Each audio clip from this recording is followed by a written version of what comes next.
George ine ai lage call of khara fing na kakthali gari gi sodna makut yeta aduga phone na oida pairaga thuna sumanglom da kumtharakle gari de kakhat kiduna film ka phamlom da tharuklami yarakle mafam do tamna hoina family padom da yam thuna changsili mine ga chanbaga film horpagi matam hoibaga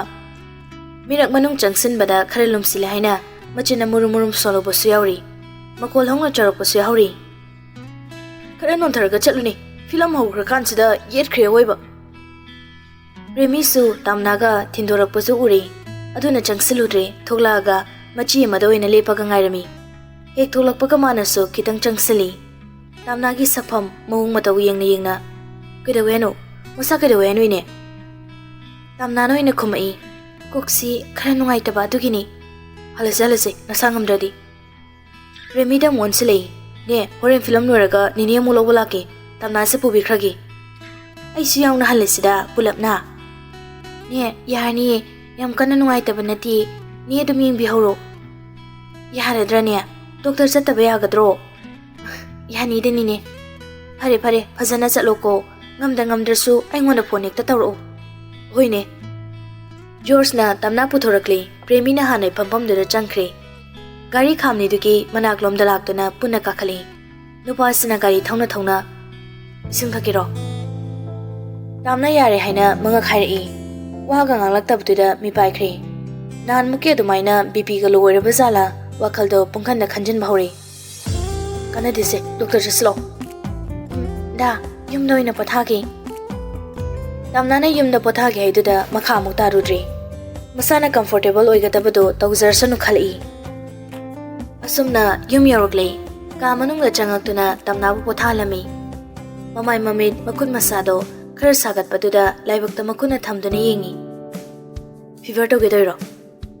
kumakte sagale habagi masada ilamba phi athaba furit athaba loktorak paduda nupasidu mateng pangbiri nupi sidi pothaningbagi marol tholaktabani nupasidi pakhat padal loikrabani tamna kedorgi minungbo namai mami kase umangakta mina hangi su khumde nangna si nungai te haidradi aina kamai khangdoino kokse khara ngawi mangsu khara sawali adugini doctor chatpangum dero natraga ai doctor kauge hagot ki tawbudo makutu da ta phari khamak paduna mok tumina phamthai kisi tawri ai tumina pothage ba ngaktang khak aduga pharani ngaga sumna tumin hiphalami tamnagi manakta masu phamli bani kuina phamde prap barum da changkhraga yaliba tawel do saching thei ising cholalaga kangna muk sumdoi tholaga mo tamnagi manakta git phamthari humang ka khaliba mamai do tawel achopuduna nanthokpirami asumna minute 10 muk lerami tamna nemtharakle mako ngawbudusu pharakle hagolake tawbaga phagi uni susai karino ni khara pharak pada ngairi rinaroi dance kaina hururu unge hairaba thaina angang oiringai daga yam sanaba domina hamge tawbani monama tawraga ngatha likang dolduda hojikta da masado ni hektai khara sere soinam hangi kamai tawrino ba mi mayam langsilak paduda hainaraktrini dadabu ingni haide ngasai mi mayam gi minin maraktuda phungalaga sige tawine aina ngang baloromadi pharoira si thokadraba tawnu haiba thabuk sidani nangna tungchen tawdoise ngarang asise isase hei ningde haraude adoi su kaya kana ngamdaba natamnina dada haidraba hayeng doctor da amte yingthoksese chak su nong ni si nangi cha dine BP loi bagi thaina su sumaina mu tawkhibani sina taba nang wakhal nungai taba ga dilai bro leirsu aingonda di walot kanu ai bo son mamiro kaygi wakhal nungai tre haidana isada anaba moina lo hendoino aduni aina pambusu nupi ni haraga pangal sonbi ni haidana uksonda sonjanbado ai di pamdi bingonda son uhonba pamdi ai yoina ado chaga saba khra sasin siro yani ko ngawbai guli amadi chasin bana phadoiro koksi kitang nungai ba watli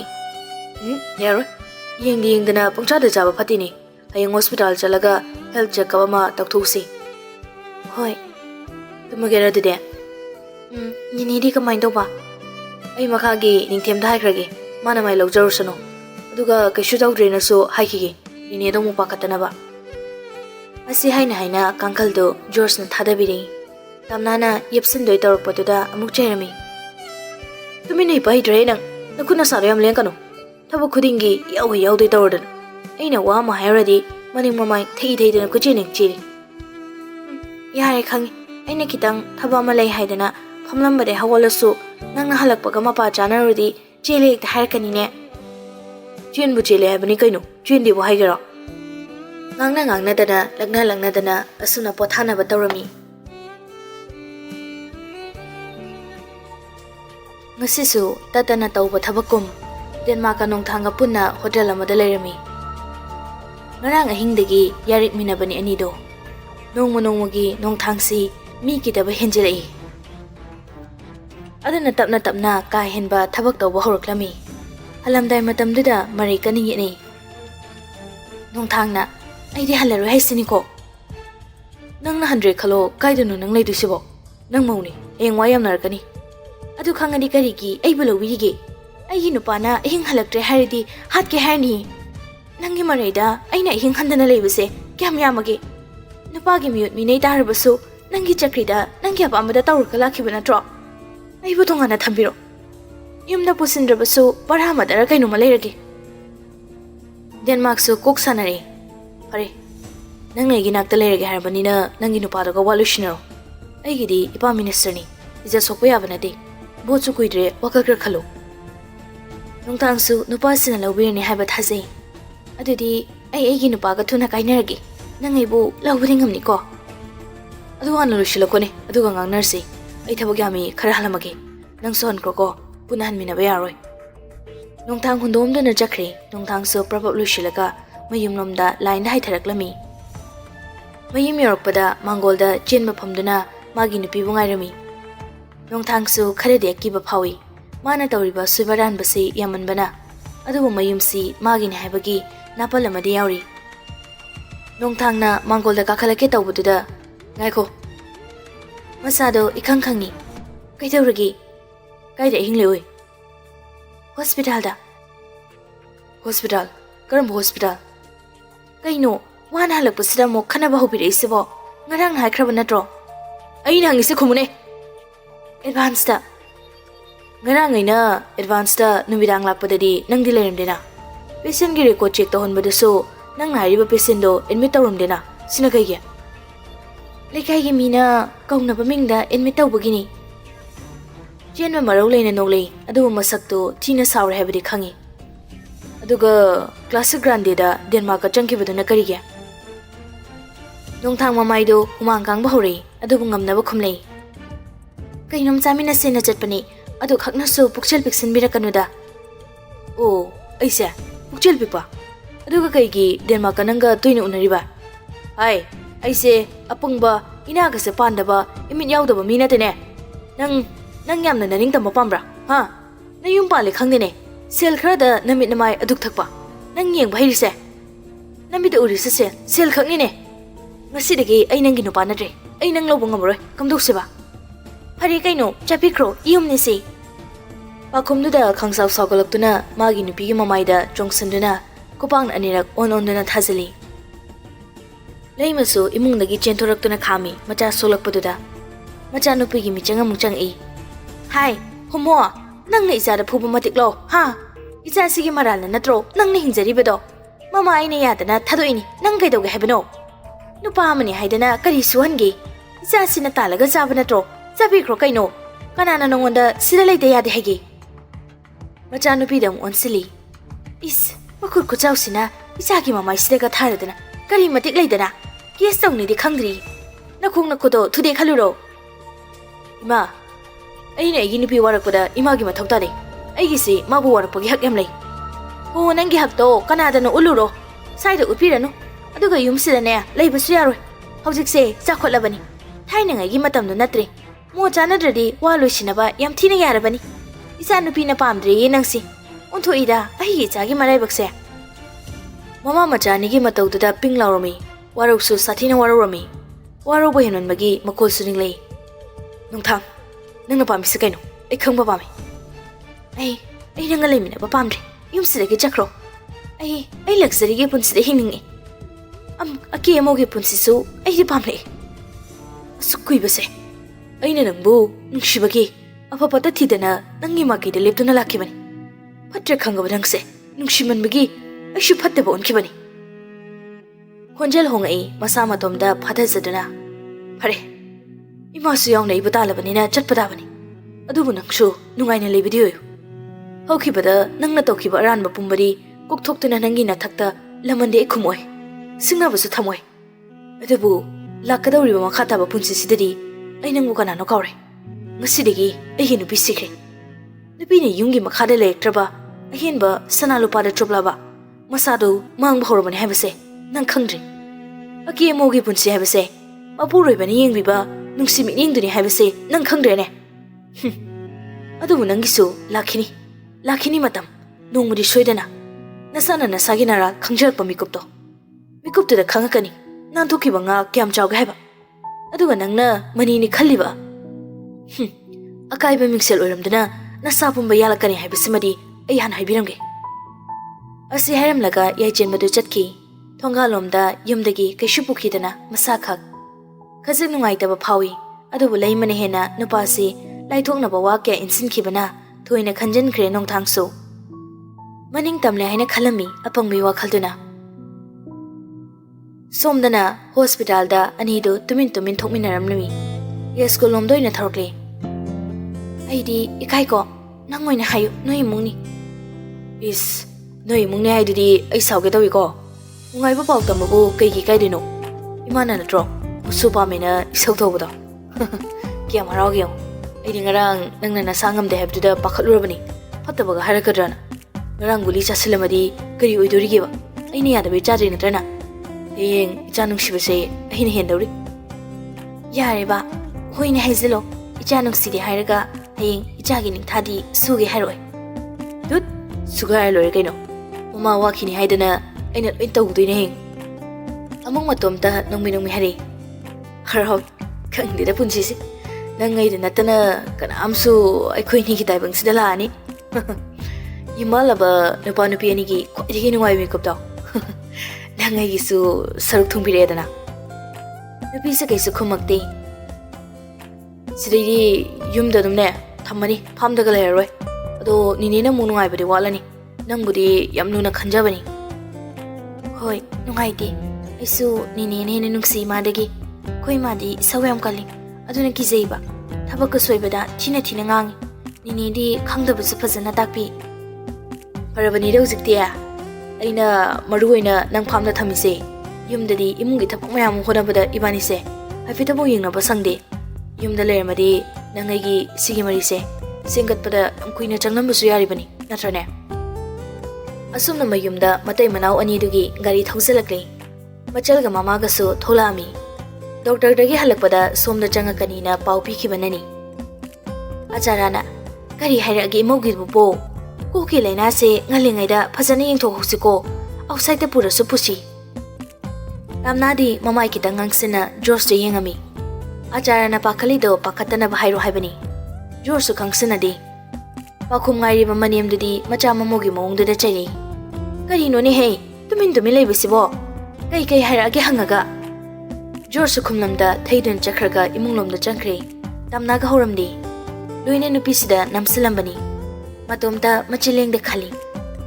ꯀꯩ ꯅꯨꯄꯥꯅꯣ ꯍꯥꯟꯅ ꯊꯣꯛꯅ ꯌꯥꯎꯈ꯭ꯔꯦꯗ ꯀꯩ ꯆꯦꯅꯦꯜꯅꯣ ꯃꯥꯒꯤꯁꯤꯕꯣ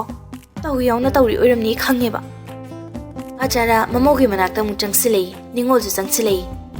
ꯏꯅꯝꯃ ꯗꯣꯛꯇꯔꯅ ꯀꯩ ꯍꯥꯏꯔꯛꯑꯒꯦ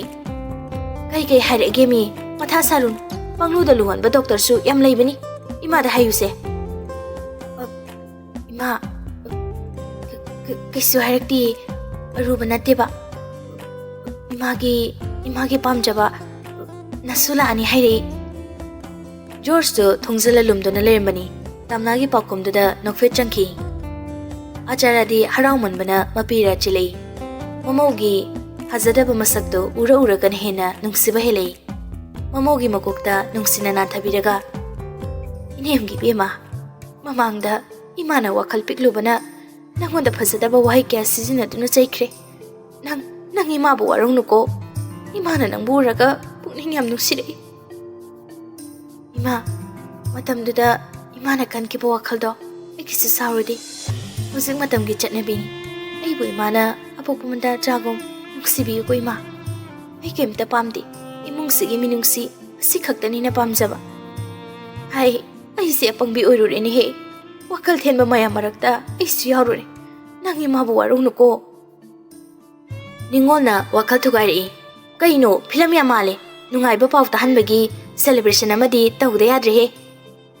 Acharasu maitong hanjangkre. Lao lao potharu lao.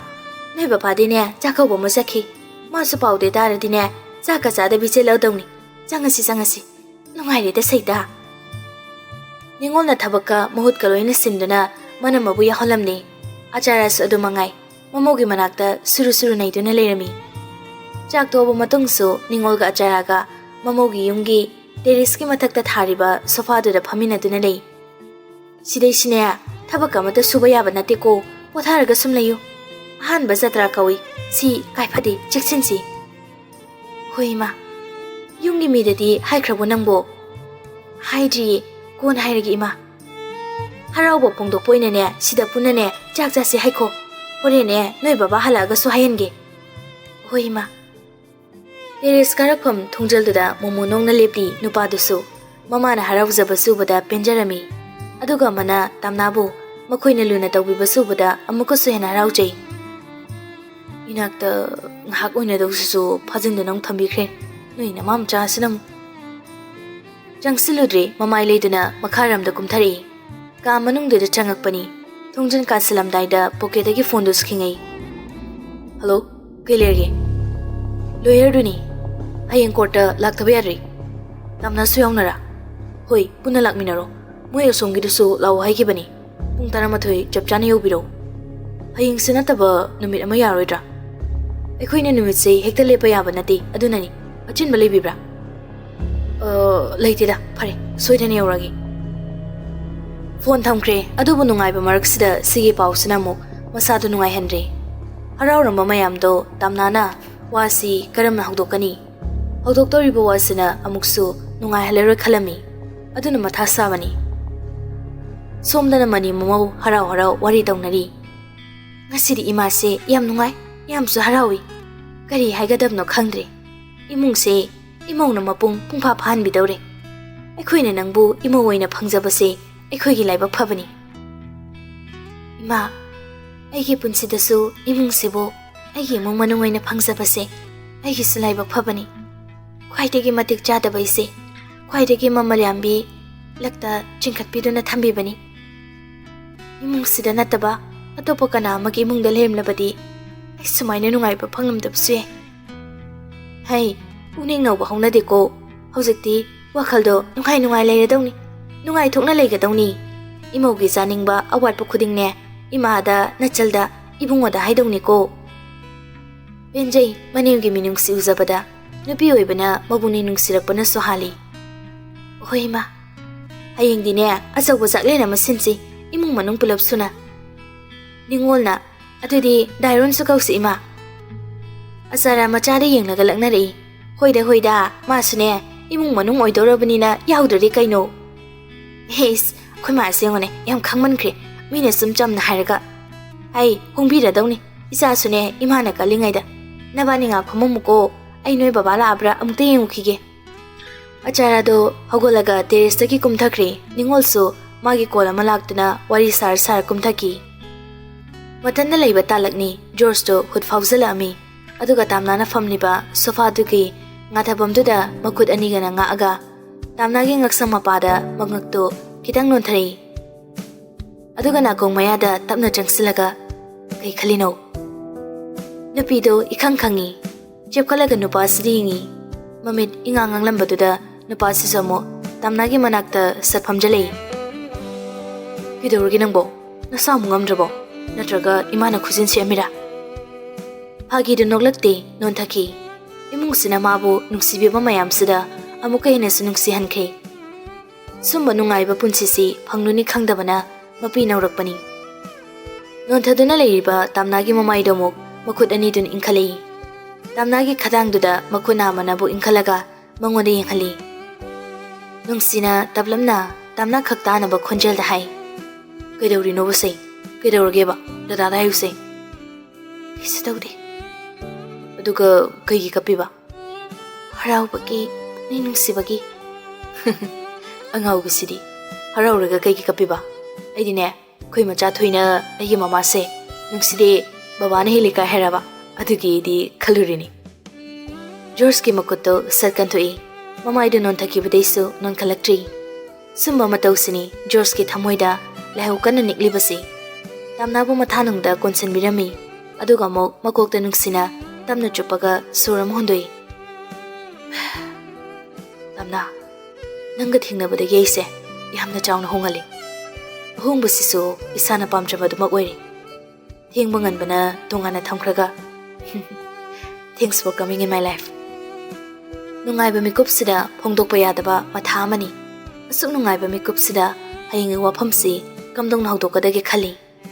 Haudokluba mikupta khitangdi wakhal nungairo haiba khangi. Sakpamna suktanaba hongdanaba hotnarabasu yadre. Lotsinbado mirengdudi jingnana hangi. Dada kaidauragi. Isu tawdeda